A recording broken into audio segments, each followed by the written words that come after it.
Hey noble ones, so a little bit of a special upload today. This video is actually a video I have published a few years ago, but most of you have not seen it. The reason being that, to cut a long and silly story short, soon after its publication I had to remove this video because of a copyright strike problem. Basically, a person who had given me permission to use his footage on this video afterwards changed his mind and flagged my video. Anyhow, that's all been dealt with, so the video is ready. I removed that part and changed it with some new footage. I'm like, you know what, it's a shame to waste the video, so here it is again. I hope you have fun. Let me know if you agree with the list in the comments below, and I will see you on Saturday for my next weekly video.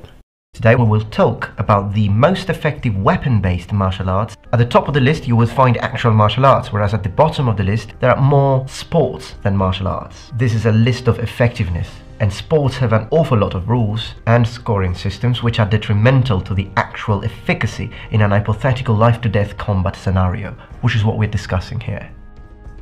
Number 10. Kandukumba. Kandukumba is a French martial art or sport, and its practitioners train with a kind of stick designed for fighting. Now, the reason why this is number 10 in the list, apart from the fact that it's a sport with all the limitations thereof, as I see it, they purposely twist constantly. Although I don't entirely dismiss the possibility of making use of a pirouette in a fight, I would only consider it a viable option / move in very specific and limited situations. But here, I see it all the time, used deliberately. It's good for shows, but if you do it too much, you will get stabbed. Number 9. Olympic fencing.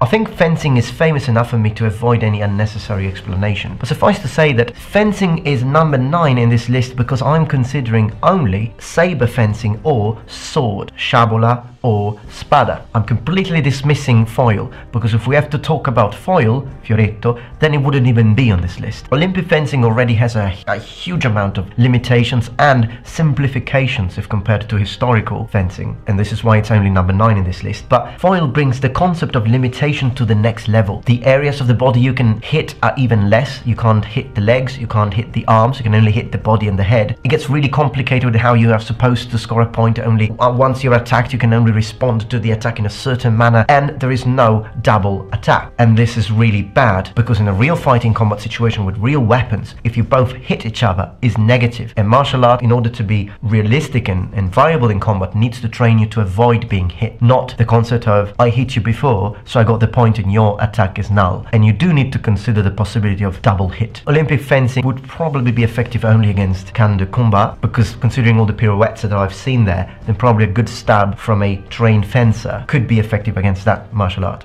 Number 8.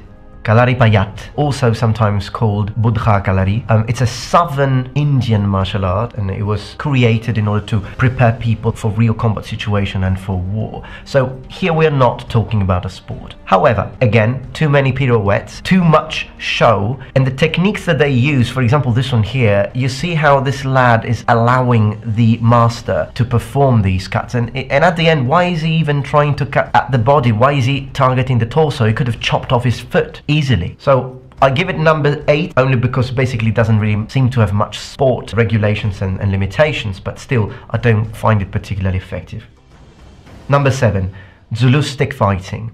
Now, Zulu stick fighting is fascinating. I didn't even know it existed before I started making some research for this list, and I noticed that one thing that I like, I don't see a very complex and deep repertoire of moves. This is why it's only number 7 here. But what I like about it is the training to improvisation that these fighters seem to have, and also the fact that it includes a shield. Now, a shield can be a very good advantage in combat. Number 6. Gatha. Now, Gatha is a northern Indian martial art. I think it's mostly focused on swordplay. I've seen quite a lot of videos of this one. I see interesting techniques. I like the way they use the sword, but I also see things that I don't personally consider to be effective. I see them jumping too much. There is a lot of show, and I don't see a lot of sparring. I see they do techniques together. It's good to learn a technique with a partner, but then you need to be able to use that technique against someone who doesn't want you to do it. And this can only be applicable to sparring. So if you don't have enough sparring, the martial art won't be as effective as it could be if it did. Number 5. Yaido. Now, of all Japanese martial arts focused on swordplay, I find Yaido to be the most elegant. I find it to be very, very beautiful. The reason why it's number 5 here is that although I find it more effective than all the styles that precede it because it has less fancy moves, it has more direct movements that are designed to quickly kill the opponent, Yaido has one problem as far as I'm concerned, and that is the fact that it's a complementary martial art. And what I mean by that, I've already said this in another video, and this is my position on Yaido. In modern times, Yaido is a separated martial art. In ancient times, you did not have a samurai who only trained in Yaido. You had a samurai who trained in Yaido, Kenjutsu, Kyujutsu, Sojutsu, Jujutsu, and all the other arts that gave birth to the ancient samurai Japanese warrior. So Yaido is good, but it does need the practitioner to also know all the other styles, because this is how it worked in ancient times, even when it was Yaijutsu, in my humble opinion. Number 4.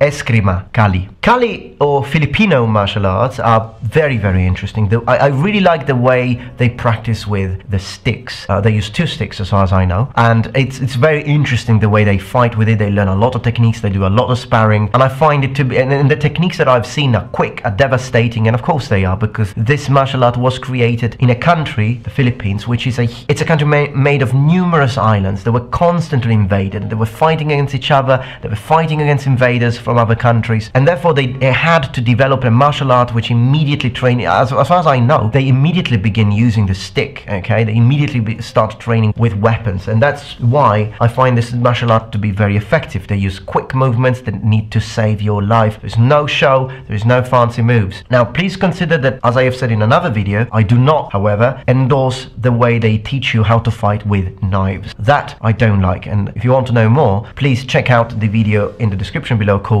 Knife Fights, Be Aware of Lies. And of course, what you train with the sticks could also be applied to a certain extent with other one-handed weapons, because the basic concept of tempo, the basic concept of distance, the basic concept of how to swing will be similar. Perhaps not identical, but similar. Number 3.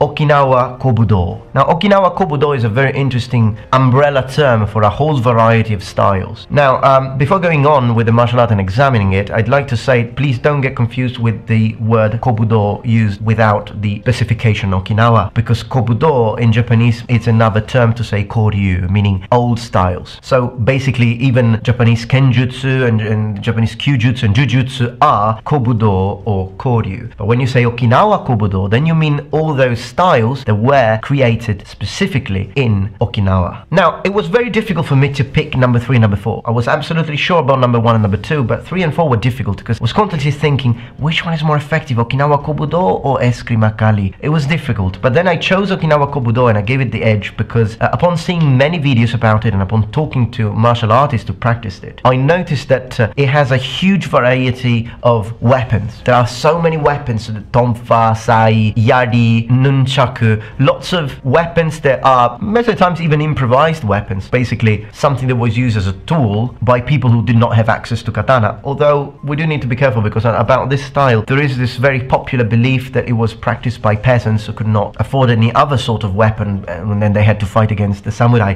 This is not entirely proven though, and it seems like that there are proofs that instead this martial art was also practiced by nobles inside their castles. So we do need to be careful with what we say about this. But one thing that is important to say is that Okinawa Kobudo also allows you to choose. You can choose styles that specifically specialize in 1 or 2 weapons, or you can choose styles that have a whole variety and range of weapons. And it also includes techniques from karate, so you have both bare hand and weapon. The reason why it's not number 2 or number 1 is because, to me, it uses too much emphasis on kata. Kata or forms are very important to create muscle memory, are very important to teach to respond automatically to certain stimuli in combat. But ultimately, as I always say, you do need to face an opponent. You have to spar constantly if you want to develop your fighting skills. And then we reach number 2, Kenjutsu.